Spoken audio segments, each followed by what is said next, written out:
Hi hello friends, ಎಲ್ಲರಿಗೂ ನಮಸ್ಕಾರ. Food network ಚಾನಲ್ಗೆ ಸ್ವಾಗತ. ಹೊಸದಾಗಿ ಯಾರು ನಮ್ಮ ಚಾನಲ್ ನೋಡ್ತಿದ್ದೀರೋ ಈಗಲೇ ಸಬ್ಸ್ಕ್ರೈಬ್ ಮಾಡ್ಕೊಳ್ಳಿ. ಬನ್ನಿ, ಇವತ್ತು ತುಂಬಾ ಸುಲಭವಾಗಿರೋ ತರಕಾರಿ ಸಾಗು ಹೇಗೆ ಮಾಡೋದು ಅಂತ ತೋರಿಸ್ಕೊಡ್ತೀನಿ. ಹಾಗೆ ಇದು ಚಪಾತಿ, ಪರೋಟ, ರೈಸ್ಗೆಲ್ಲ ತುಂಬಾ ಸೂಪರಾಗಿರುತ್ತೆ.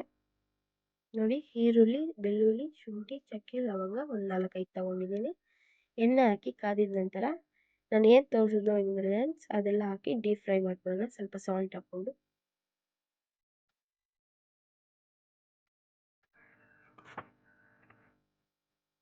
ನೋಡಿ, ಹಾಗೆ 3 ಟೊಮೊಟೊ ಹಚ್ಕೊಂಡಿದ್ದೀನಿ. ಆ 3 ಟೊಮೊಟೊ ಹಾಕೊಂಡು ಡೀಪ್ ಫ್ರೈ ಮಾಡ್ಕೊಳ್ಳೋಣ.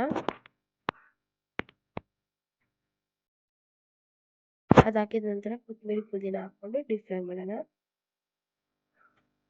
ಡೀಪ್ ಫ್ರೈ ಮಾಡಾದ್ಮೇಲೆ ಇದು ಆರಿಸ್ಕೊಳ್ಳೋಣ, ಡ್ರೈ ಮಾಡ್ಕೊಳ್ಳೋಣ. ಹಾಗೆ ಒಂದು ಕುಕ್ಕರ್ ಇಟ್ಕೊಂಡು ಒಂದು ಸ್ವಲ್ಪ ನೋಡಿ, ಹಾಗೆ ಒಂದು ಎಣ್ಣೆ ಹಾಕಿ, ಸಾಸಿವೆ ಹಾಕಿ, ಹಾಗೆ ಒಂದು ಸ್ವಲ್ಪ ಜೀರಿಗೆ ಹಾಕಿ, ಒಂದು ಸ್ವಲ್ಪ ಹಾಗೆ ಕರಿಬೇವು ಹಾಕ್ಕೊಂಡು ಒಂದು ಈರುಳ್ಳಿ ಇಟ್ಕೊಂಡಿರ್ತೀರಂತ ಒಗ್ಗರಣೆಗೆ ಅದು ಹಾಕೊಳ್ಳೋಣ.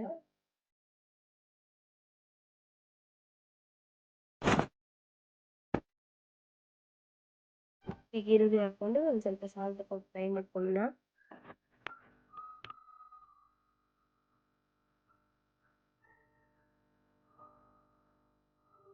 ಈಗ ನಾವು ಹಚ್ಕೊಂಡಿರೋ ತರಕಾರಿನ ಹಾಕೊಳ್ಳೋಣ. ನಾನು ಬೀನ್ಸು ಹಾಗೆ ಕ್ಯಾರೆಟು, ಆಲೂಗಡ್ಡೆ ಹಚ್ಕೊಂಡಿದ್ದೀನಿ.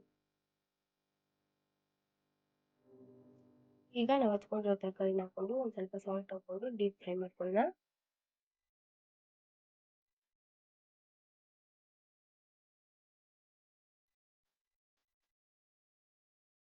ಸ್ವಲ್ಪ ಸಾಲ್ಟ್ ಹಾಕೊಂಡು ಡೀಪ್ ಫ್ರೈ ಮಾಡ್ಕೊಳ್ಳೋಣ. ಈಗ ಒಂದು 5 ನಿಮಿಷ ಚೆನ್ನಾಗಿ ಫ್ರೈ ಆಗಲಿ ಎಣ್ಣೆಯಲ್ಲಿ.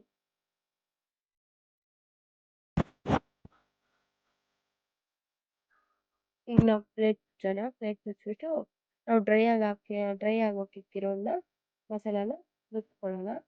1.5 ಸ್ಪೂನ್ ಅಥವಾ 2.5 ಹಾಕ್ಕೊತಾ ಇದ್ದೀನಿ ನಾನು. ಧನಿಯಾ ಪೌಡರ್ ಹಾಕ್ಕೊತೀನಿ. ಹಾಗೆ ಒಂದು ಚಿಟಿಕೆಯಷ್ಟು ಅರಿಶಿನ,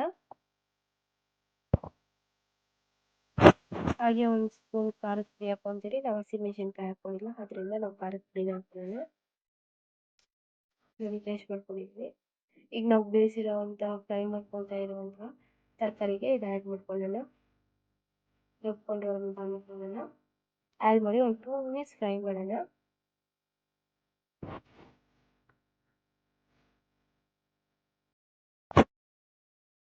ಚೆನ್ನಾಗಿ ಒಂದು ಹಸಿ ಸ್ಮೆಲ್ ನಾವು ಆಲ್ರೆಡಿ ಫ್ರೈ ಮಾಡ್ಕೊಂಡಿರ್ತೀರಿ ಎಣ್ಣೆಲೆ. ಒಂದು 2 ಮಿನಿಟ್ಸ್ ತರಕಾರಿಗೆಲ್ಲ ಮಸಾಲೆ ಹಿಡಿಲಿ, ಒಂದು 2 ಮಿನಿಟ್ಸ್ ಫ್ರೈ ಮಾಡ್ಕೊಳ್ಳೋಣ. ಹಾಗೆ ಒಂದು ಸ್ವಲ್ಪ ನೀರು ಹಾಕೊಳ್ಳೋಣ.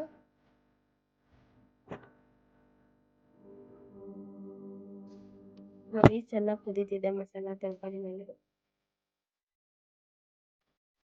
ಈಗ ನೀರು ಹಾಕೊಂಡು ಮಿಕ್ಸ್ ಮಾಡಿಕೊಂಡು ನೀವು ಎಷ್ಟು ಚೆನ್ನಾಗಿ ಬೇಯಿಸ್ತೀರೋ ಅಷ್ಟು ಚೆನ್ನಾಗಿರುತ್ತೆ ಸಾಗು. ನಾನೊಂದು 3 ವಿಸಿಲ್ ಬಿಡ್ತೀನಿ. ಈಗ ಒಂದು 3 ವಿಸಿಲ್ ಬಿಟ್ಟರೆ ಆಯಿತು. ಸಿಂಪಲ್ ಆಗಿರೋ ತರಕಾರಿ ಸಾಗು. Thank you for watching.